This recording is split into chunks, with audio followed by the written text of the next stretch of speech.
नमस्कार, पांचजन्य के इस विशेष कार्यक्रम में आपका बहुत बहुत स्वागत है। बंगाल में आज जो कुछ भी हो रहा है, क्या ये वही है जो इतिहास है बंगाल का? जिस उम्मीद के साथ ममता बनर्जी पार्टी में आई थी, जब इलेक्शन जीत कर आई थी, तब ये कहा गया था कि बंगाल का जो इतिहास है बदल जाएगा। जो कम्युनिस्टों के काल में हुआ था वो अब नहीं होगा। जो राजनीतिक हत्याएं होती थी या जो तुष्टीकरण होता था वो अब नहीं होगा। लेकिन आज का बंगाल आप देख रहे हैं क्या हो रहा है। बात चाहे राजनीतिक हत्याओं की हो या फिर सांप्रदायिक दंगों की हो। अभी रामनवमी के जुलूस के बाद जिस तरह से बंगाल जल रहा है, हर कोई ये सवाल उठा रहा है कि आखिर बंगाल अपना इतिहास कब बदलेगा, कब तक रक्त रंजित रहेगा बंगाल। इस विषय पर गहन चर्चा की है और कई किताबें लिखी हैं राज बिहारी जी ने, जो आज हमारे साथ स्टूडियो में मौजूद हैं। उनसे हम बंगाल का पूरा चरित्र समझेंगे और ये रक्त चरित्र भी समझेंगे कि ये बंगाल में क्यों हो रहा है और कब तक ये होता रहेगा और बंगाल को इससे कब मुक्ति मिलेगी। राज बिहारी जी, आपका बहुत बहुत स्वागत है। नमस्कार। आप एक पत्रकार भी रह चुके हैं और अब एक लेखक भी हैं। जी बिल्कुल, लेकिन इस समय आप लेखक ज़्यादा हैं। जो किताबें आपकी जो यहाँ दिखाई दे रही हैं, ये ऐसा लग रहा है कि पत्रकार ने पूरा अपना पत्रकारिता का दस्तावेज एक तैयार किया है बंगाल के ऊपर, बंगाल के रक्त चरित्र के ऊपर। इनकी 4 किताबें आ चुकी हैं। मैं आपको दर्शकों को पहले बता देती हूँ। एक रक्तांचल आई है जो बंगाल की रक्त चरित्र राजनीति के बारे में आपको पूरी जानकारी देगी, और दूसरी किताब है बंगाल वोटों का खूनी लूटतंत्र, जो कि हम देख ही रहे हैं बंगाल के चुनाव में क्या होता है, उसकी पूरी जानकारी, वो भी दस्तावेजों के साथ, सबूतों के साथ, तथ्यों के साथ आपको इसमें मिलेगी। तीसरी किताब है रक्त रंजित बंगाल लोकसभा चुनाव 2019। क्या क्या हुआ था बंगाल में, किस तरह की हिंसा हुई थी, किस तरह की राजनीतिक हत्याएं हुई थी, क्या समीकरण बनाए गए थे, उसका पूरा विवरण इस किताब में मिलेगा। और जो अभी इनकी किताब आई है पश्चिम बंगाल विधानसभा 2021, जो कि आप लोग भी नहीं भूले होंगे कि किस तरह वहां से कई हिंदुओं को पलायन करना पड़ा था, जो कि बीजेपी के कार्यकर्ता थे या तृणमूल को सपोर्ट नहीं करते थे। भय और आतंक का चुनाव, ये इनकी किताब जो अभी अभी आई है। राज बिहारी जी, आपने जिस तरह से किताबें लिखी हैं और जो डॉक्यूमेंट्स आपने या जिस तरह के तथ्य इसमें डाले हैं, इससे ये साफ पता चलता है कि बंगाल को लेकर आपने काफ़ी गहन अध्ययन किया है। हम अगर आज की बात करते हैं, आज बंगाल इस समय जब मैं और आप बातचीत कर रहे हैं तब भी बंगाल जल रहा है। बंगाल के अंदर जिस तरह की राजनीति हो रही है वो वहाँ के हिंदुओं को काफ़ी ये कह सकते हैं कि डरा के रखने वाली है। जिस तरह के बयान ममता बनर्जी दे रही हैं, 2011 में ममता बनर्जी हैं, तब से उनको देख रहे हैं, और आज जो हाल वहाँ पर बने हुए हैं, क्या कम्युनिस्टों की सरकार और ममता बनर्जी की सरकार में कोई अंतर दिखता है आपको? देखिए, ममता बनर्जी में और कम्युनिस्टों में एक समानता यह है कि सत्ता में बने रहने के लिए आप जो भी इस्तेमाल कर सकते हैं करिए, जम के करिए। किसी को मारकाट करनी है मारकाट कीजिए, किसी पर कब्जा करना है, उसका घर बार तोड़ना है, कब्जा करिए। इस मामले में दोनों में समानता है। लेकिन बंगाल की जनता जो सह रही है, असलियत यह है कि वो बाहर नहीं आ पाता है। वहाँ की मीडिया भी इतने दबाव में काम करती है। मैं आपको एक छोटी सी घटना बताता हूँ। अभी हाल की आसनसोल के एक युवा व्यापारी जो कहते हैं कि वो कोयला तस्करी मामले में शामिल थे, उनकी हत्या हुई। और जो अखबार ने रिपोर्ट की, बंगाली मुझे आती नहीं, लेकिन जो हिंदी और अंग्रेजी के अखबार थे उसमें ज़्यादातर अखबार में ये था कि युवा व्यवसायी की हत्या, और जबकि उन्होंने 2021 में बीजेपी ज्वाइन की थी। और 2-4 अखबारों में जिक्र है कि बीजेपी उन्होंने ज्वाइन की थी, या 1-2 अखबारों ने लिखा कि वो, तो वहाँ इतना है। मतलब मुझे हैरानी होती है कि अखबार वालों को ये भी लिखने में डर लगता है। किसी ने अंदर एक लाइन लिख दी सिर्फ कि यहाँ ये बीजेपी में शामिल हुआ था। लोगों को, अखबारों को भी ये कहने में डर लगता है कि बीजेपी से जुड़े नेता की हत्या हुई है। इस तरह का माहौल है। ये डर है जो ममता बनर्जी के। एक छोटी सी घटना बताता हूँ मैं आपको, पूरा समझ आ जाएगा आपको। जब मैंने एक किताबें लिखी बंगाल की, अभी जो नई किताब लिखी भय आतंक का चुनाव, तो वहाँ मेरे बहुत सारे पहले भी परिचित थे, और अभी जब मैं बंगाल घूमा पिछले 8-10 साल में, तो मुझे और भी मेरे लोगों से मेरी मित्रता हुई। तो मैंने ये अपने कुछ लोगों, 1-2 लोगों से पूछा कि मैं क्या आपके योगदान की, मैंने किताब में जो जिन लोगों ने योगदान दिया उनका मैंने आभार व्यक्त किया है, मैं आपका आभार व्यक्त करूं क्या? बोले नहीं है, हमारा आभार व्यक्त मत करिए, पता नहीं किस बहाने क्या झगड़ा दिखा के ये हमारे ऊपर हमला कर सकते हैं। हैरानी की बात है कि इन चारों किताब में बंगाल के किसी भी आदमी का मैं आभार नहीं व्यक्त कर सका हूँ, इसी उनके डर के कारण, उनके डर के कारण। मैं नहीं चाहता कि मैं किताब में उनका जिक्र करूँ, और उन जहाँ वो रहते हैं बच्चों का झगड़ा दिखा के, पार्किंग का झगड़ा दिखा के, खेल का झगड़ा वो दिखा के वो झगड़े शुरुआत करते हैं और फिर उसका कत्ल कर डालते हैं। ये उनकी बनी बनाई रणनीति होती है। तो मैंने इसलिए इन चारों किताबों में बंगाल के किसी भी मित्र का आभार नहीं व्यक्त किया इस कारण। आज की हम बात कर रहे हैं, जैसे अभी बंगाल में जो चल रहा है, आपने तमाम हत्याओं की, राजनीतिक हत्याएं हुई हैं 2011 से ममता बनर्जी के शासनकाल में, जो वहाँ पर हुआ है उन सब का जिक्र किया है। आप एक पत्रकार भी हैं, लेखक भी हैं, आज की घटनाओं को आप देख रहे हैं, हो सकता है कल उन्हें आप कलमबद्ध करें। इसका कारण और इसके पीछे की राजनीति क्या आपको दिखाई देती है? देखिए, बंगाल में सबसे बड़ा जो महत्वपूर्ण होता है सत्ता में बने रहने के लिए, वो होता है भय और आतंक फैलाना। और भय आतंक फैलाने के लिए आप अपना दबदबा कायम करते हैं। तो ये जो दबदबे की लड़ाई होती है, ये दबदबे की लड़ाई में व्यक्ति को कौन हावी होना चाहता है, उसकी क्या वजह है? उसकी सबसे बड़ी वजह यह है कि बंगाल में अवैध धंधों, अवैध कारोबार का एक बहुत बड़ा रैकेट है, बहुत बड़ा गैंग है। अवैध धंधों का है, एक सिंडिकेट होता है। कोई भी फिर इन सब में जो ये लोग चलाते हैं, तो इनसे रंगदारी वसूली जाती है। आप वहाँ चाय की छोटा सा भी ठिया आप बिना रंगदारी दिए, या जो दादा हैं तृणमूल कांग्रेस के, उनको आप जब तक कुछ भेंट नहीं चढ़ाएंगे, आप वहाँ आप कोई व्यापार नहीं कर सकते, आप कोई काम नहीं वो कर सकते हैं। बंगाल, देखिए, बंगाल में एक बहुत बड़ी चीज़ है कि बंगाल एक बहुत समृद्ध राज्य है हर चीज़ से। बंगाल जैसा समृद्ध दूसरा राज्य आपको भारत में नहीं मिलेगा। बंगाल में प्राकृतिक सौंदर्य है, तो प्राकृतिक संसाधन है बड़े पैमाने पर। बंगाल में नदियां हैं, समुद्र हैं, पहाड़ भी है, हरियालियाँ है। और बंगाल में कोई ऐसा क्षेत्र नहीं है जहाँ पर बंगाल के लोग बहुत बड़े मतलब शीर्ष पर ना पहुँचे हों। चाहे संगीत का मामला हो, चाहे कला का मामला हो, चाहे शिक्षा का मामला हो, साइंस टेक्नोलॉजी का मामला हो, आर्ट कल्चर का मामला हो, कोई ऐसा फील्ड नहीं है, सिनेमा का मामला हो, साहित्य हो, कोई ऐसा क्षेत्र नहीं है जहाँ पर बंगाल के लोगों ने शीर्ष पे जाके काम ना किया हो।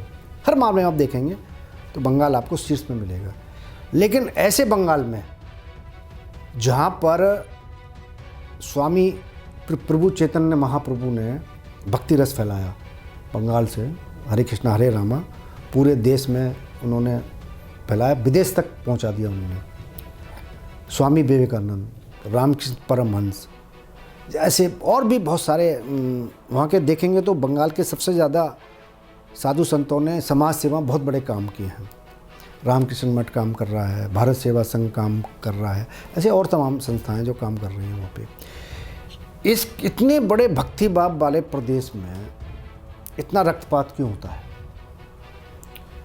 ये रक्तपात होता है सबसे पहले तो जो भी सत्तारूढ़ पार्टी होती है, चाहे कांग्रेस रही हो, चाहे उसके बाद कम्युनिस्ट रहे, अब ममता बनर्जी है, वहाँ जितने भी अवैध कारोबार, मतलब जैसे बालू का अवैध खनन है, कोयले का अवैध खनन है, और ये जो 8 ज़िले हैं बंगाल के जो पाकिस्तान और बांग्लादेश की सीमा से वो लगते हैं, वहाँ पर तस्करी का धंधा, गौ तस्करी और मतलब मैं आपको बताता हूँ, बंगाल में जो मैंने देखा, बंगाल में मरे हुए आदमी की भी कीमत होती है, उसकी भी तस्करी होती है। बंगाल में ऐसा कोई जानवर नहीं जिसकी तस्करी ना होती हो। गौ तस्करी तो बड़े पैमाने पे होती है, लेकिन वहाँ पे कोबरा की भी तस्करी होती है, कोबरा के जहर की तस्करी होती है। करोड़ों रुपए का जहर बिकता है कोबरा का। इसी तरह से हमारे लाल चंदन की स्मगलिंग होती है, लड़कियों की तस्करी होती है, बच्चों की तस्करी होती है। ऐसा कोई और चीज़ नहीं जो बंगाल की तस्करी ना होती हो। खांसी की दवाई तक की तस्करी होती है वहाँ पर, रोज़ पकड़े जाते हैं। जानवरों की तो होती है, अवैध हथियार, सोना चांदी, जाली नोट, ये सब होते हैं। तो जब इतने बड़े पैमाने पे वहाँ पे कारोबार है और ये सब चलता है सत्तारूढ़ पार्टी की सेहत से और मिलीभगत से, तो अपने इलाके में दबदबा फैलाते हैं। उनको ये काम करने के लिए लोग चाहिए होते हैं। जब उनके पास लोग होते हैं तो वो फिर अपने इलाके में दबदबा वो दिखाते हैं, किसी और को नहीं होते। वहाँ पर बम और अवैध बम बनाना वहाँ पर ऐसा है जैसे यहाँ पर बच्चे गेंद खेलते हैं, घरों के अंदर बम फूट जाते हैं, बनाते हैं। बहुत घटनाएं हुई हैं ऐसी, बहुत घटनाएं हुई हैं ऐसी, अभी भी बहुत घटनाएं हुई। कई बच्चे भी मारे गए हैं क्योंकि वो बम जैसे लाए को छिपा के रख देता है, बच्चे खेलते हैं। अभी पिछले 2 साल में देखेंगे तो कम से कम 10-12 बच्चे इसी तरह मारे गए खेलते हुए। वो बॉल समझ के खेल रहे हैं, वो फट गया, बच्चे मर गए या घायल हो गए बड़े पैमाने पर। ये भी बहुत घटनाएँ होती हैं। तो बंगाल में एक बहुत बड़ा रैकेट है। सत्ता में बने रहने के लिए आपको दबदबे की राजनीति करनी है। दबदबे की राजनीति करने के लिए आपको बम चाहिए, अवैध हथियार चाहिए, जाली नोट चाहिए, काला धन चाहिए, और उसके लिए आपको लोग चाहिए। वो सब वहाँ मिल जाते हैं। तो वो कि फिर दूसरे को नहीं वो उठने देते। और दूसरी पार्टी है तो और ख़तरनाक है। इसी तरह से टीएमसी की आपसे लड़ाई बहुत लोग, क्योंकि लड़ाई होती है वहाँ पर। बंगाल में एक और चीज़ है कि बंगाल में मजदूर को जो ठेका देते हैं उसमें भी कमीशन खाया जाता है। कटमनी तो सरकारी सेवाओं में है। वहाँ क्या है, जैसे वहाँ पर जो फैक्ट्रियाँ हैं, जो बड़े उद्योग हैं, जैसे हल्दिया एयरपोर्ट, हल्दिया पोर्ट है, या जो बड़े कंपनियों में जो मजदूर रखे जाते हैं, दिहाड़ी मजदूर रखे जाते हैं, वो सप्लाई किए जाते हैं। वो सप्लाई करने के लिए वहाँ के नेता लोग ठेके लेते हैं कि हम आपको मजदूर देंगे। वो मजदूरों से वो रोज़ पैसा लेते हैं। इस तरह का हमारा रैकेट चलता है। तो ये सब पॉलिटिकल पार्टी के संघर्ष में चलता है, इसलिए वो पूरा एक गैंग की तरह उसको काम करते हैं। दूसरा होता है सिंडिकेट। सिंडिकेट का काम ये है कि सिंडिकेट करता है रियल इस्टेट का मामले में। जैसे अगर किसी ने कोई मकान बनाना है तो सिंडिकेट जो तृणमूल कांग्रेस के बड़े नेताओं के साथ चलता है, उनका एक नुमाइंदा आएगा, वो कहेगा अपना कार्ड देगा, वो बोलेगा ये ईंट, रेत, बजरी, मजदूर सब आपको हमसे लेने हैं। अगर आपको हमसे नहीं लेने तो उसका मकान नहीं बन सकता। अगर बना लिया तो बम से उड़ा देते हैं मकान को। तो वहाँ ये सिंडिकेट चलता है। सिंडिकेट तय करता है कि आपको क्या लेना है, क्या नहीं लेना है। ये भी बहुत बड़ी चीज़ वहाँ पे एक बड़े पैमाने पे है। फिर वहाँ पर जो मछलियों के तालाब के ठेके, उसमें भी बहुत बड़ा अवैध वो है उसमें कि उसमें ठेके लेने के लिए आप लोगों में हिंसा होती है, बम चलते हैं, गोलियां चलती हैं रंगदारी वसूलने के लिए। अभी पिछले साल जो 2022 में मार्च महीने में 21 मार्च को बीरभूम जिला, वहाँ एक बीरभूम जिले की एक खास बात है कि वहाँ पे 5 शक्तिपीठ हैं। 51 शक्तिपीठों से 5 शक्तिपीठ बीरभूम जिले में है। और विश्वविख्यात सिद्ध पीठ तारा, माँ तारा का मंदिर भी उस जिले में। तो जहाँ तारापीठ मंदिर है वहाँ से 10 किलोमीटर दूर रामपुर हाउट एक जगह है, उसके गांव में 10 लोगों को जिंदा जला डाला। वो भी सब वसूली की लड़ाई में। वो लोग अवैध जो बालू का खनन होता है उसमें पैसा वसूली, जो ट्रकों से पैसा वसूलते हैं उसका। बहुत दर्दनाक तस्वीर है ना। तो मुझे किसी ने बच्चे भी मर गए 2 उसमें, महिलाएं भी मरी हैं उसमें। और हालत ये थी कि आगजनी की घटना के बाद में पहले बम मारे, फिर आग लगा दी गई। उस घटना के बाद गांव में कोई पुरुष नहीं बचा। 6-7 महीने तक लोग आए नहीं गांव में। ये इतनी ख़राब हालत थी उसमें। अभी उस घटना को 1 साल पूरा हुआ है। तो ये सब वसूली से जुड़ी घटना है। उसमें लोग कहते हैं कि 75 करोड़ रुपए रोज़ाना वसूली होती है। अब लगा लो इतने बड़े पैमाने पर वसूली होती है और पैसा ऊपर तक जाता है उसमें। दूसरा मैंने एक चीज़ और महसूस की कि वहाँ की जो ब्यूरोक्रेसी पुलिस है वो बड़ी असहाय नज़र आती है। या तो आपको सत्तारूढ़ पार्टी यानी ममता के पक्ष हिसाब से चलना पड़ेगा, जो ए बी कहें, ए बी मतलब अभिषेक बनर्जी कहते हैं, वहाँ ए बी चलता है कि ए बी ने कुछ कह दिया तो वो आपको करना है आपको वो। और ये भी मुझे ये भी बताया कुछ जो मेरे मित्र हैं उन्होंने कि अगर ए बी का आदमी, खास आदमी अगर डिप्टी एसपी है तो वो एसपी को ऑर्डर देता है कि ए बी का फ़ोन आया है, आपको ये काम करना है। क्या कोई कहीं किसी राज्य सुना आपके कि जूनियर अपने बड़े अफसर को बताएगा कि ऑर्डर नहीं, उनको ये काम है, वो ये करना है? इस तरह का वहाँ माहौल है। यही कुछ हाल लॉ एंड ऑर्डर का भी है, पुलिस का भी यही हाल है कि अभी हम जो तस्वीरें देख रहे हैं, जो वहाँ से खबरें निकल के आ रही है, उसमें भी यही कहा जा रहा है कि जो अभी हिंसा हुई है रामनवमी के जुलूस पे, पहले तो ममता बनर्जी ने बोल दिया था कि मुस्लिम इलाकों में नहीं जाना है, और जब वहाँ पर पत्थरबाजी हुई तो पुलिस शुरू में तमाशबीन बनी हुई थी, जो खबरें वहाँ से निकल के आ रही हैं। इतनी हिंसा बढ़ने क्यों दी गई जब आपको पहले से ही आशंका थी? ये जो सांप्रदायिक जो माहौल वहाँ बना हुआ है, इसमें वोटों की राजनीति का क्या समीकरण है, और क्या बाकी बंगाल की जनता इससे मुक्ति नहीं चाहती है? देखिए, वहाँ की जनता तो मुक्ति चाहती है, लेकिन जो लोकतंत्र का वहाँ ढांचा है, जिस तरह से वहाँ चुनाव होते हैं, उसमें बहुत आसान नहीं है सरकार बदलना, क्योंकि ब्यूरोक्रेसी या पुलिस पूरे सत्तारूढ़ पार्टी के दबाव में रहती है। बहुत लंबा समय लगेगा। अगर जिस हिसाब से बीजेपी काम कर रही है उसे लंबा समय लगेगा। ममता बनर्जी ने भी 10 साल लगे थे टीएमसी को उखाड़ फेंकने में, उस वामपंथियों को उखाड़ फेंकने में। ममता ने ज़्यादा हिंसक लड़ाई लड़ी थी, कई लोग उसमें मारे भी गए, कई हिंसक लड़े थे। ममता के कुछ मामले में और खुलासे करने वाला हूँ, लेकिन अभी थोड़ा सा वो रुका हुआ हूँ। देखिए, सबसे बड़ी बात है कि वहाँ पर जो अपोजिशन पार्टी के लोग आरोप लगाते हैं, वहाँ के थाने टीएमसी के लोग चलाते हैं। वहाँ के थाने एसपी पुलिस वाले नहीं चलाते, वहाँ के थाने चलते हैं टीएमसी के लोगों के कहने पे। किसको पकड़ना है, किसको गिरफ्तार करना है, किसको नहीं करना है, सब टीएमसी के लोग करते हैं। जब बहुत दबाव पड़ता है, मीडिया में आता है, तो वो ऐसी कार्रवाई करते हैं, इतनी कमज़ोर कार्रवाई करते हैं कि लोग छूट जाते हैं। अभी जिस तरह से वहाँ पे देखिए, ये कोई पहली बार झगड़ा नहीं हुआ। रामनवमी पे झगड़ा होता है, हनुमान जयंती पे झगड़ा होता है, सरस्वती पूजा पे झगड़ा होता है, दुर्गा पूजा के विसर्जन में झगड़ा होता है ना। वहाँ पे जो भी देखिए वहाँ पे जो भी आयोजन होगा हिंदुओं का, उसमें झगड़ा होना तय है, झगड़ा होगा ही होगा। ये तो झगड़ा चर्चा में आ गए, कई ये तो झगड़े ऐसे जो चर्चा में नहीं आए थे। आपको ध्यान होगा, एक मालदा जगह है कालियाचक, जहाँ पर 2017 में बीएसएफ की गाड़ियाँ फूंक दी गई थी, थाने में आग लगा दी गई थी। 4 दिन बाद ये घटना मीडिया में आई। 4 दिन तक किसी अखबार ने नहीं छापा। 4 दिन बाद जब ये दिल्ली के मीडिया में आया, तब ये चर्चा में आई।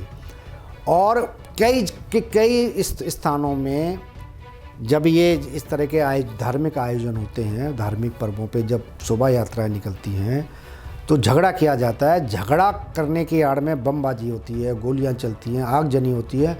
हिंदुओं के मकानों पर निशाना बनाया जाता है, दुकान को निशाना बनाया जाता है, हिंदुओं की बहन बेटियों को निशाना बनाया जाता है। ये घटनाएं हैं वहाँ पर हर जगह हुई हैं। और इतना ही नहीं है, वहाँ पर 8,000 से ज़्यादा गांव आज हिंदुओं से खाली हो गए। मुस्लिम बहुल, पूरी तरह से मुस्लिम बहुल हो गए हैं। वहाँ आपको एक हिंदू नहीं मिलेगा। बहुत ही गहरी साजिश कर करके वहाँ से हिंदुओं को भगाया गया है।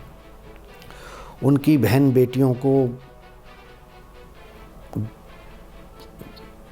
रेप की घटनाएं हुई हैं, और उनको लगातार छेड़छाड़ घटनाएं होती है। ऐसा दबाव बना दिया जाता है कि तथाकथित जो भद्र बंगाली है वो तो पहले ही छोड़ के भाग जाता है। बाकी भी जो बंगाली हैं वहाँ से, उनको भी घर बार छोड़ के शहर में आके बसना पड़ा है।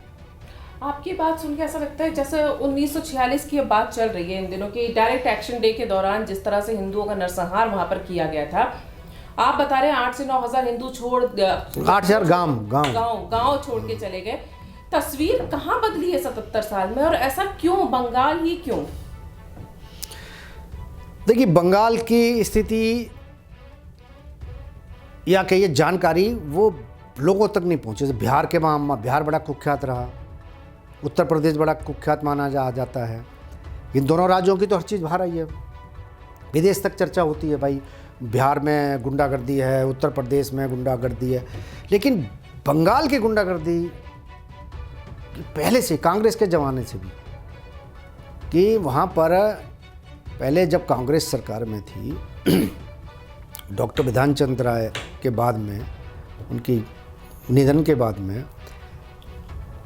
या उनके पहले उनके, क्योंकि विधान चंद्र राय का निधन हुआ है 1961 में 1959 में वहाँ एक पहला आंदोलन हुआ था जिसमें करीब 80 लोग मारे गए थे, गोलियां चली थी, 80 लोग मारे गए थे। अन्न आंदोलन बोलते हैं उसको, कीमतों को लेके, महंगाई को लेके था वो आंदोलन। बाद में 1960 में जब कांग्रेस में आपसी लड़ाई बढ़ने लगी और कम्युनिस्ट पार्टी टूट गई, क्योंकि 1964 में कम्युनिस्ट पार्टी के 2 टुकड़े हो गए, एक भारतीय कम्युनिस्ट पार्टी, एक मार्क्सवादी कम्युनिस्ट पार्टी। तो उस समय बंगाल में एक बड़ा आंदोलन पैदा हुआ जो स्कूल कॉलेज तक फैल गया था। जो 1959 में हुआ था वो स्कूल कॉलेज तक नहीं पहुंचा था।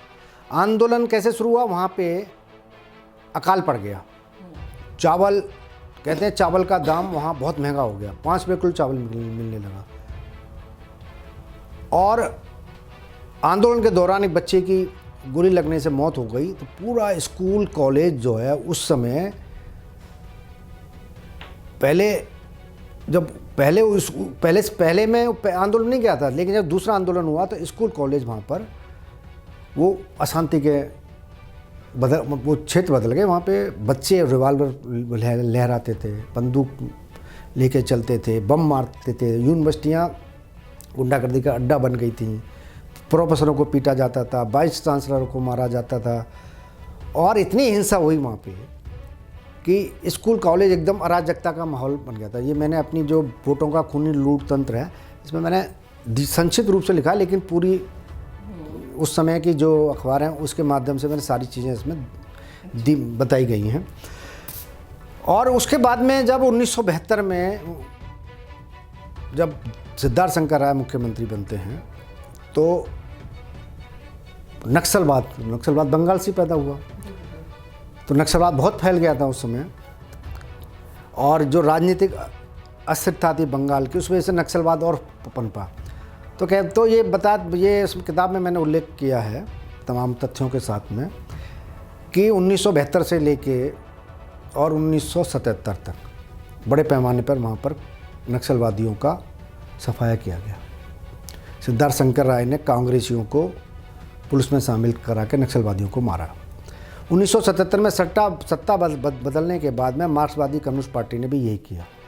उसने हर जगह अपने कैडर घुसाया, पुलिस में अपना कैडर घुसाया, ब्यूरोक्रेसी में अपना कैडर घुसाया, जो राज्य सरकार की नौकरी उनको अपना कैडर घुसाया। उन्होंने जो शुरुआत की थी वो शुरुआत ये की थी उन्होंने कि 1978 में जब पहला पंचायत चुनाव हुआ तो पहले पंचायत चुनाव के समय 2 लाख लोगों को भर्ती किया गया, जो मार्क्सवादी कम्युनिस्ट पार्टी का कैडर था, और भी तमाम उन्होंने ऐसे भर्ती किए। ममता बनर्जी ने ये किया। मैं जो आपकी तरह एक किताब का मैं कर रहा हूँ कि आपको ध्यान होगा 2008 में, नवंबर 2008 में बंगाल में माओवादी की बड़ी घटनाएं हुई थी। जी हाँ। 4 जिले जो हैं ये जिसको जंगल महल है, पुरुलिया है, बांकुड़ा है, पश्चिमी पूर्वी मिदनापुर है, ये माओवादियों के बड़े अड्डे हो गए थे। 4 जिले, यहाँ पुलिस कुछ नहीं थी, सब माओवादियों की चलती थी। और ये भी कहते हैं कि माओवादियों ने ममता बनर्जी के आंदोलन में बड़ी मदद की। जहाँ नंदीग्राम हुआ था, वो नंदीग्राम, जहाँ सोनाचूर एक जगह है, नंदीग्राम से थोड़ा आगे जाके वहाँ जो घटना हुई जिसमें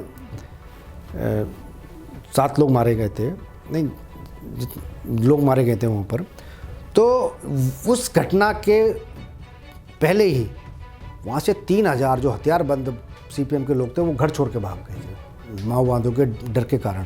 सीपीएम की गवर्नमेंट में सीपीएम के लोगों को घर छोड़कर भागना पड़ा माओवादी डर के कारण। कितनी बड़ी बात रही होगी। ये सरकार असहाय थी सीपीएम की, तो वो ममता बनर्जी को लिए। और आप देखते हैं जब सरकार बनी ममता बनर्जी की तो माओवादी समस्या 6 महीने में ख़त्म हो गई। कहाँ गए लाखों माओवादी? कुछ पुलिस में भर्ती हो गए, कुछ टीएमसी के सिस्टम में घुसा दिया गया, कुछ टीएमसी के नेता बन गए, पुलिस और नेता बन गए, वही वहाँ पे सत्ता चला रहे हैं, वही ममता के सबसे बड़ा हथियार है उस इलाके में।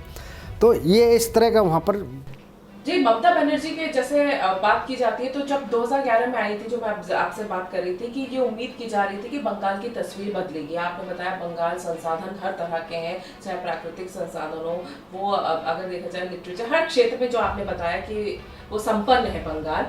लेकिन बंगाल में एक चीज़ और है जिसपे वो संपन्न है, वामपंथ। वो वामपंथ जो है उसमें ये सोचा गया था कि शायद ममता बनर्जी के आने के बाद जो कम्युनिस्ट पार्टी के दौरान तरक्की नहीं, उन्नति नहीं हो पा रही थी बंगाल की, वो शायद अब हो जाएगी। लेकिन ऐसा कुछ नहीं हुआ। और अगर हम बात करें आपकी इस किताब की 2021 की, क्योंकि ये ताज़ा मामला है और जो दर्शक देख रहे हैं उन्होंने पिछले साल देखा है कि किस तरह से बंगाल के अंदर चुनाव के दौरान हिंसा हुई, और हिंसा भी छोटे मोटे नेताओं पे नहीं, जेपी नड्डा तक गए थे तो उनकी गाड़ी पर सभी देखिए, अमित शाह जब भाजपा के अध्यक्ष थे उनकी गाड़ी पर हमला हुआ, उसके बाद जेपी नड्डा गए उनकी गाड़ी पे हमला हुआ, और कैलाश विजयवर्गीय जो बंगाल के प्रभारी रहे उन पर तो कई बार हमले हुए, दिलीप घोष पर कई बार हमले हुए, सुकांत मजूमदार पे भी हमले हुए हैं, शुभेंदु अधिकारी पे भी हमले हुए हैं, और जो महिलाएं नेता हैं वहाँ की जैसे लॉकेट चटर्जी उस पर भी कई बार हमले हुए हैं।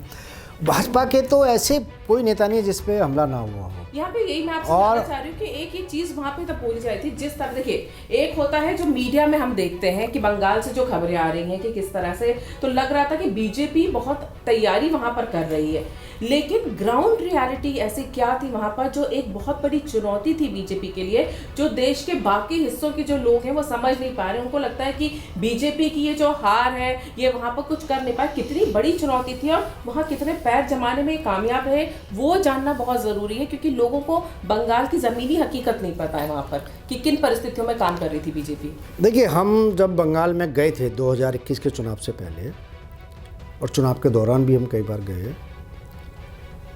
मैं तो खैर सड़क मार्ग से ही अपनी गाड़ी से ही बंगाल घूम जाया करता था, कुछ सुरक्षा के कारणों से भी ये मैंने, क्योंकि वहाँ की गाड़ियों में बैठना, बात करना, कौन ड्राइवर है क्या है, तो और मेरी ये जो 3 किताब आई थी इनका वहाँ पे संचेतन नागरिक जो मंच है उसकी तरफ से 4 जगह विमोचन कार्यक्रम हुआ था, कोलकाता, हावड़ा, आसनसोल और सिलीगुड़ी। इन चारों कार्यक्रमों में पांजन्य के संपादक हितेश शंकर मेरे साथ थे।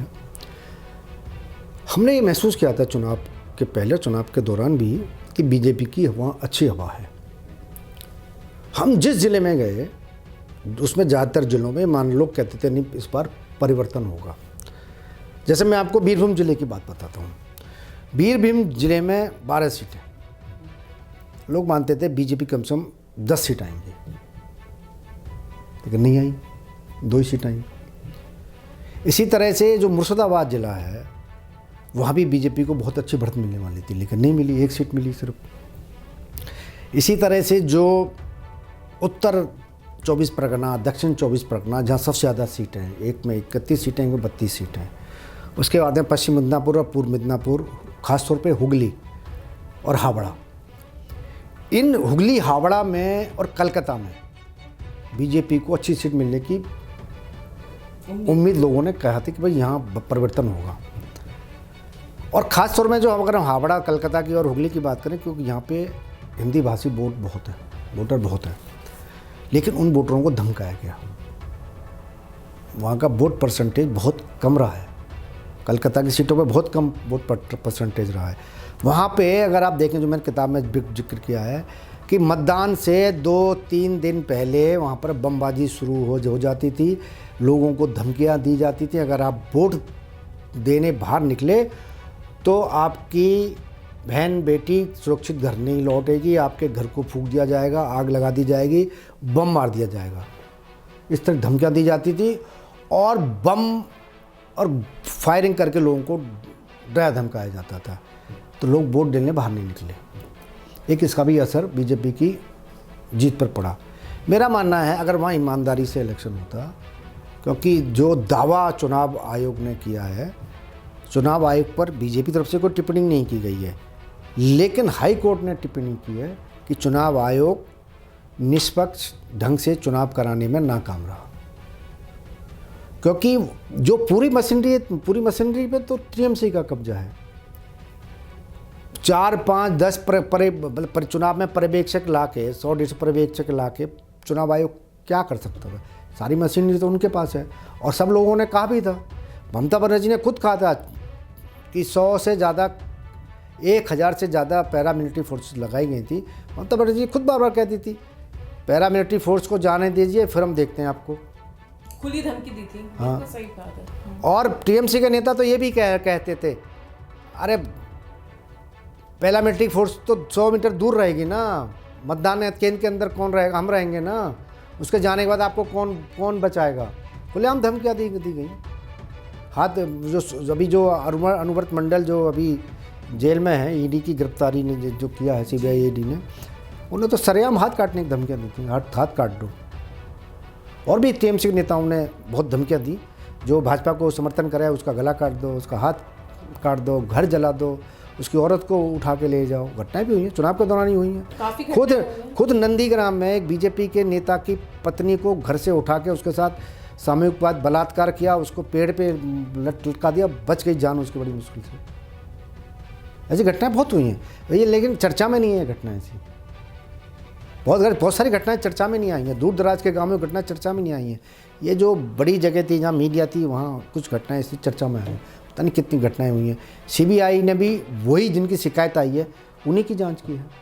यहाँ एक सवाल जरूर उठता है कि जब आप केंद्र में बीजेपी की सरकार है और ऐसे में एक राज्य के अंदर बीजेपी के कार्यकर्ताओं के साथ इतनी हिंसा होती है, बड़े बड़े नेताओं के साथ ऊपर हमले हो जाते हैं, क्या एक राज्य की सरकार इतनी ताकतवर हो जाती है कि उसको केंद्र का भी डर नहीं रहता, उसको पैरामिलिट्री फोर्सेस का डर नहीं रहता? ऐसी कौन सी ताकत है जो उससे ये करवा लेती है, गुंडागर्दी का पूरा माहौल, कि आम जनता घर से बाहर नहीं निकलती है? देखिए, एक सबसे बड़ी विडंबना ये है बंगाल की, कि बंगाल में जो पहले एक ताकत रही वामपंथी दल या कांग्रेस, ये दोनों हिंसा के मसले चुप हो गए।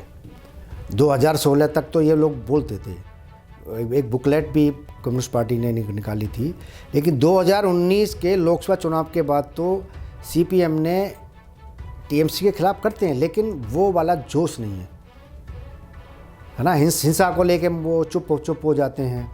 जब बीजेपी के कार्यकर्ता की हत्या होती है तो वो चुप रहते हैं। कांग्रेस वाले तो, राहुल गांधी तो पश्चिम बंगाल की हिंसा को लेकर आज तक कोई बोले ही नहीं कुछ। बंगाल में जाके उन्होंने बीजेपी पे ही आरोप लगाए थे, ममता बनर्जी के खिलाफ कुछ नहीं बोले वो। इसी तरह से वामपंथी नेता भी धरना प्रदर्शन करते हैं ममता बनर्जी के खिलाफ, लेकिन जब हिंसा होती है बीजेपी पर चुप ही साथ जाते हैं। और ये भी एक बड़ी बात है कि देश की कोई भी पार्टी ममता बनर्जी की हिंसा के खिलाफ बोलती नहीं है, बल्कि समर्थन करती है।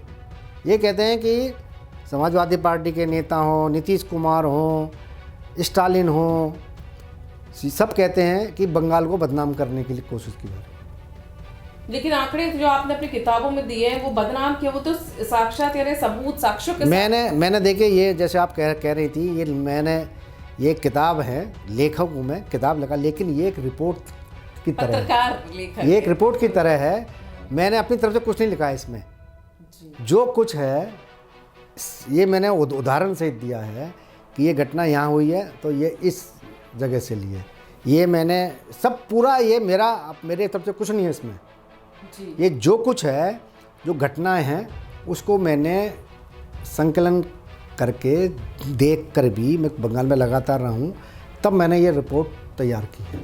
बिल्कुल, ये यानी आपकी पत्रकारिता की रिपोर्ट और वहां से जो जुटाए गए आंकड़े हैं, इसलिए मैं कह रही हूँ ये पत्रकारिता का दस्तावेज है जो एक पुस्तक की शक्ल में आपके सामने है, जिसमें पूरी सच्चाई है। वो सच्चाइयां हैं जो शायद आपको टीवी के न्यूज़ चैनल्स में ना दिखाई दें, क्योंकि वहाँ जाके वहाँ रह के वहाँ की ज़मीनी हकीकत को समझना, ये कहना बहुत आसान होता है कि बीजेपी की केंद्र में सरकार है लेकिन बंगाल में जाके भी इतनी हिंसा होती है और वो कुछ कर नहीं पाती, लेकिन वहाँ की ज़मीनी हकीकत तो जो नेक्सस बना हुआ है, जो सिंडिकेट बना हुआ है, वहाँ की जो आम जनता उससे डरी हुई है, उन सबको देखते हुए एक बहुत बड़ी चुनौती है वहाँ बंगाल में सभी के लिए, केंद्र सरकार के लिए भी। सिर्फ बीजेपी के कार्यकर्ताओं को ना देखा जाए जो वहाँ पे हैं, अगर केंद्र की तरफ से भी देखा जाए तो वहाँ के उस राज्य को नियंत्रित करना बड़ा मुश्किल है। देखिए, जब ममता बनर्जी विरोधी पक्ष की नेता थी, जब टीएमसी की अध्यक्ष रही, जब वो कम्युनिस्ट पार्टी के खिलाफ अभियान चलाती थी तो बार बार राष्ट्रपति शासन लगाने की मांग करती थी। बिल्कुल करती है।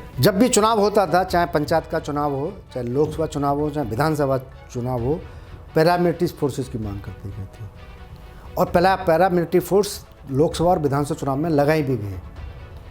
अगर आप बात करेंगे, जो 2003 का पंचायत चुनाव है, इसमें 80 से ज़्यादा लोग मारे गए और ज़्यादा लोग मारे गए होंगे उसमें, लेकिन 80 रिकॉर्ड पे आए हैं। तो ममता बनर्जी ने अटल बिहारी वाजपेयी उसमें प्रधानमंत्री से उनसे राष्ट्रपति शासन लगाने की मांग की थी। अडवाणी जी से बार बार दबाव डाला गया। वेंकैया नायडू उसमें बीजेपी के अध्यक्ष थे, उन पर दबाव डाला गया, लेकिन राष्ट्रपति शासन नहीं लगा। 2000 जब बाद में जो विधानसभा चुनाव हुए वो सब पैरामिलिट्री फोर्सेस में हुए। हालत ये है कि अगर 2011 के चुनाव में पैरामिलिट्री फोर्सेस की ड्यूटी ना होती तो ममता बनर्जी की सत्ता में आना मुश्किल होता। उस समय चुनाव कराए गए, कांग्रेस की सरकार थी केंद्र में और ममता बनर्जी जीत के आई, इसलिए कि वहाँ पर चुनाव आयोग ने, केंद्र सरकार ने कोशिश की कि निष्पक्ष चुनाव हो, सुरक्षित चुनाव हो। अब ममता बनर्जी की निगाह में पैरामिलिट्री फोर्सेस गद्दार हैं, सुप्रीम कोर्ट की आलोचना करती हैं, चुनाव आयोग की आलोचना करती हैं। प्रधानमंत्री को तो वो कई बार अपमान करती हैं। केंद्र सरकार की योजनाओं को लागू नहीं करती हैं तो अपनी बना के लागू करती हैं। लेकिन आरोप लगाने में ममता बनर्जी केंद्र सरकार पर हर मामले में आरोप लगाती हैं। प्रधानमंत्री का स्वागत करने नहीं पहुंचती, प्रधानमंत्री जो बैठक बुलाते हैं उसमें नहीं आती।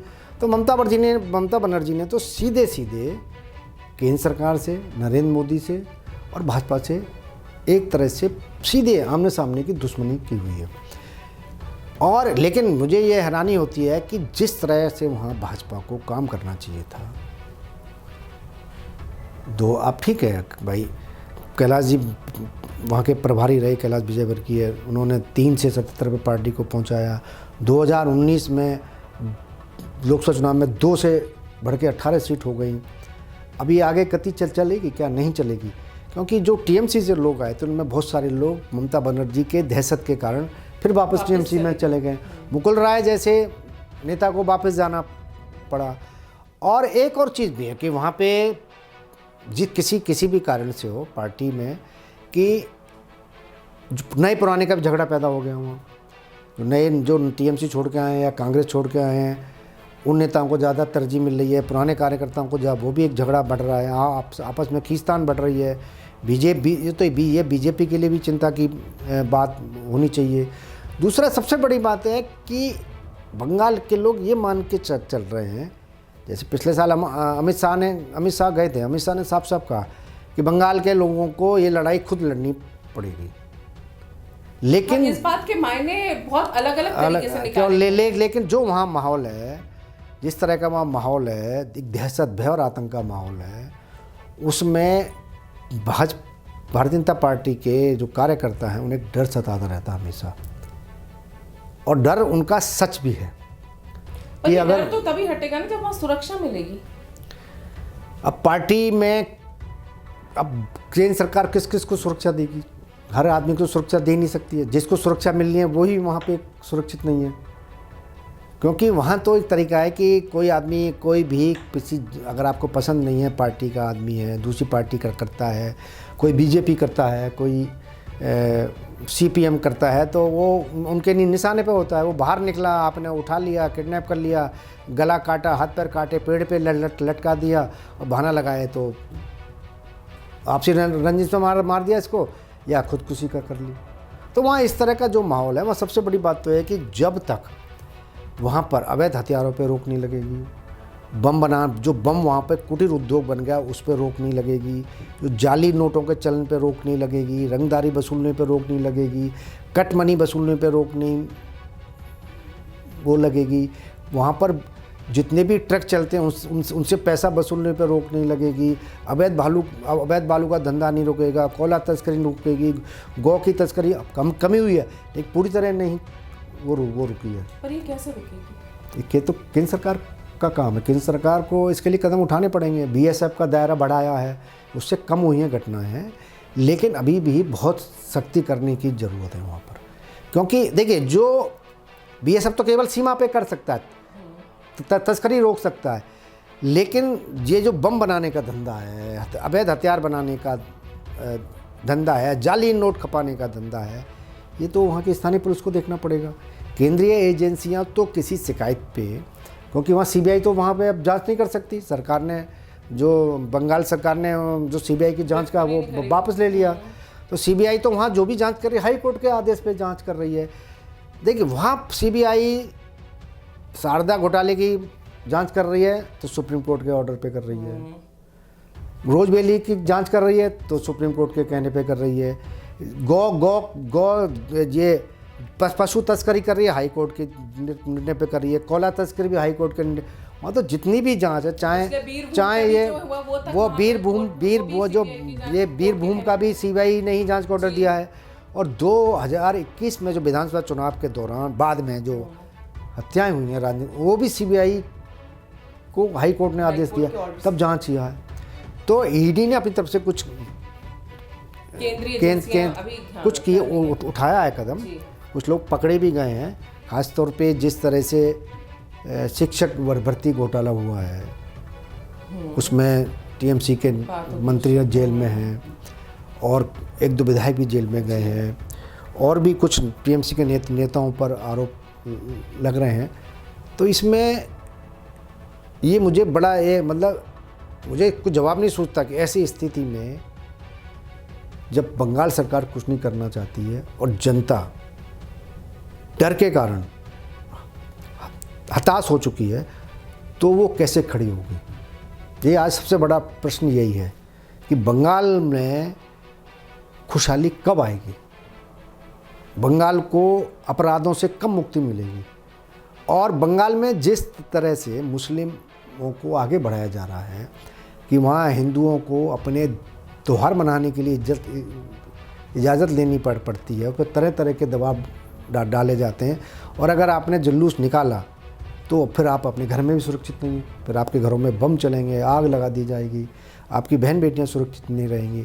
तो ये आज बंगाल के सामने एक बहुत बड़ा और बंगाली अस्मिता को बचाने का बहुत बड़ा प्रश्न है। 73% हिंदू हैं बंगाल में, अगर वहाँ देखा जाए 23% के आसपास नहीं, 30 से मुस्लिम हो गए हैं। अब ऐसे में आपकी बात बिल्कुल सही है कि केंद्र सरकार अपनी तरफ से जितनी कोशिशें कर सकते, लेकिन जो वहाँ की जनता है, जो हिंदू लोग हैं, जिनके त्योहारों के ऊपर इस तरह के आक्रमण हो रहे हैं, और राज्य सरकार, एक मुख्यमंत्री कह रही है कि अगर मुसलमानों को रमजान में कुछ हुआ रामनवमी के जुलूस की वजह से तो मैं किसी को छोड़ूंगी नहीं।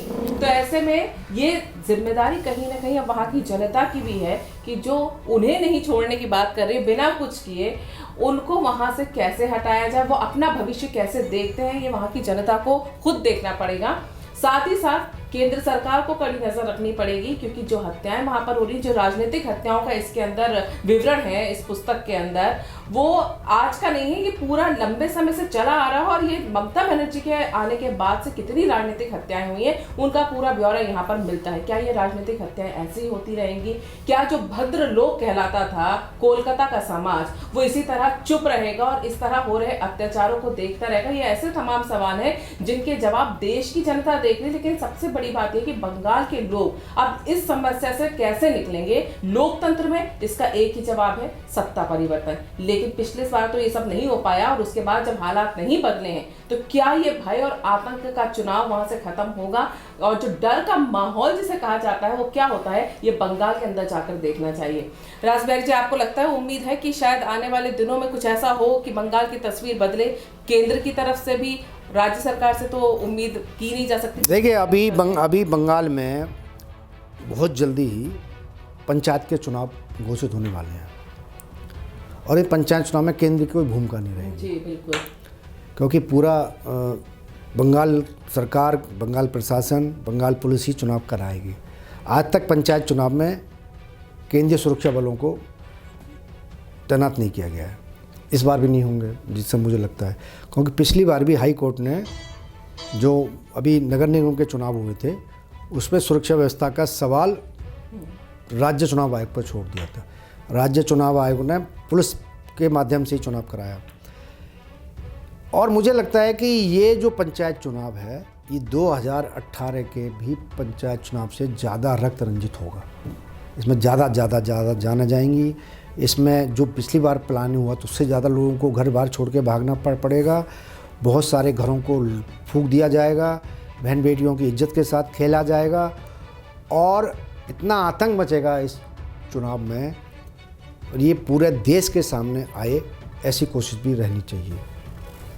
अभी जो वहाँ दिखाई दे रहा है कि क्योंकि वहाँ बीजेपी एक ताकत बन गई है, कम्युनिस्ट पार्टी फिर दोबारा से मैदान में लौटने की तैयारी कर रही है, कांग्रेस उसके साथ रहेगी, तो हो सकता है इस चुनाव में पहले ज़्यादा रख पाते हो। क्योंकि पिछले चुनाव में कम्युनिस्ट पार्टी लगभग सरेंडर सी हो गई थी, कांग्रेस भी सरेंडर सी हो गई थी, लेकिन इस बार कांग्रेस और सीपीएम ताकत लगाएगी तो जाहिर है कि उसका नुकसान टीएमसी को उठाना पड़ेगा, बीजेपी को ताकत। लेकिन सवाल यही है क्या पंचायत चुनाव वहाँ निष्पक्ष होंगे, जिसकी दूर दूर भी कोई उम्मीद नहीं है। बिल्कुल, उम्मीद तब तक नहीं है जब तक कि जनता वहाँ सत्ता परिवर्तन ना करे, और वहाँ पे सत्ता परिवर्तन तब तक नहीं हो सकता जब भय और आतंक का माहौल वहाँ पर राजनीतिक पार्टी जो सत्ताधारी है उनका खत्म नहीं होता, जब तक कि गुंडागर्दी सिस्टम में से नहीं निकलती। और एक ये बहुत मुश्किल काम है जो कि चंद दिनों या महीनों में शायद नहीं हो सकता है। राजबिहारी जी, आपने इतनी जानकारी दी, बंगाल के बारे में हमें बहुत कुछ बताया। हालांकि जो भविष्य आप बता रहे हैं तस्वीर बहुत अच्छी नहीं लग रही, ये बहुत दुख की बात है, लेकिन हम यही उम्मीद करते हैं कि बंगाल की तस्वीर बदले और ये जो रक्त रंजित बंगाल है उसकी जगह खुशहाल बंगाल जल्द ही भारत का हिस्सा कहलाए। धन्यवाद आपका बहुत बहुत यहाँ आने के लिए। नमस्कार। हमारे इस विशेष कार्यक्रम में फिलहाल इतना ही। नमस्कार।